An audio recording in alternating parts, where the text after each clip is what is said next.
Hidden in the cobbled back streets of Trastevere, away from the crowds of the Colosseum and the Vatican, lies a tiny, perfect Renaissance temple, a building so influential it changed the course of Western architecture.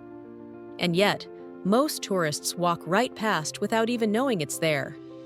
This is the Tempietto, designed by Donato Bramante in the early 1500s.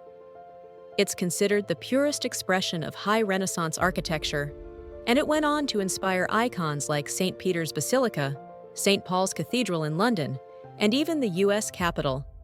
In this video, we'll uncover its history, its perfect proportions, and the hidden symbolism that makes this small temple one of Rome's greatest secrets. When Bramante arrived in Rome in 1499, he was captivated by the ancient temples of the Roman Forum, especially the Temple of Vesta, and the early Christian shrines scattered across the city. He also studied the writings of Vitruvius, the ancient architect whose rules on symmetry, proportion, and classical orders still guide designers today. In 1502, Spain's King Ferdinand and Queen Isabella commissioned him to build a monument on the very spot where St. Peter was believed to have been crucified upside down. That spot? The Janiculum Hill, in the courtyard of San Pietro in Montorio. The result was a small but revolutionary building, the first true Renaissance martyrdom. Every element of the Tempietto is packed with meaning. Its three main parts represent the journey from earth to heaven. The crypt, the underground chamber marking Peter's martyrdom, symbolizes the early church. The cella, or circular temple chamber, represents the church on earth. The dome, painted with a starry blue sky, symbolizes the heavenly church above. Standing here, you're literally surrounded by layers of history, faith, and mathematical perfection. The Tempietto was designed to be admired from the outside, not the inside.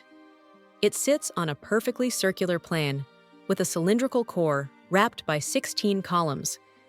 These columns rest on a circular stepped platform and support a classical entablature. The upper part of the core, the drum, supports a hemispherical dome. The columns are Roman Doric, also known as Tuscan. They are solid and austere, symbolic of Peter's sacrifice. Other classical elements used are the frieze with triglyphs and metopes, depicting Christian symbols, the concrete dome, and the stylobate or stepped platform. Look closer, and you'll see Bramante's genius for geometry. The dome's radius equals its height, as well as the height of the drum. The drum and dome together match the height of the base below. The diameter of the outer circumference of the columns equals the height of the cella. Ratios like 3:5 and 3:2 are used again and again for perfect harmony. And yes, those granite columns, recycled from an ancient Roman building. Inside the cella, there are 8 niches. 4 smaller niches house statues of the 4 evangelists, while one of the larger niches contains a statue of St. Peter with the keys to heaven, set above a pedestal with a relief depicting Peter's crucifixion and an altar. The niches are separated by pilasters, 8 in total. The marble floor is a dazzling Cosmatesque mosaic with a central opening revealing the exact spot of Peter's crucifixion below. Above, the dome's golden stars shimmer against deep blue, an ancient symbol of eternity. The ribs, aligned with the pilasters below, narrow toward the top, creating the illusion of greater height.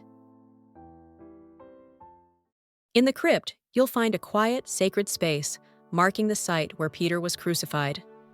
Originally, this was a dark, damp space without windows that could only be seen by physically entering it through a staircase.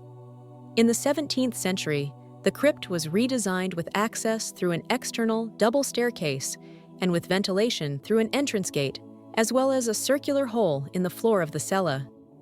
The ceiling was decorated with gilded stucco, depicting the life of Peter, and the walls were decorated with colored marble paneling. The concentric floor patterns lead your eyes, and your thoughts, straight to the center, the hole where Peter's cross was placed. Bramante dreamed of a perfectly circular courtyard to match his temple, with a colonnade and a wall radiating outward like ripples in water.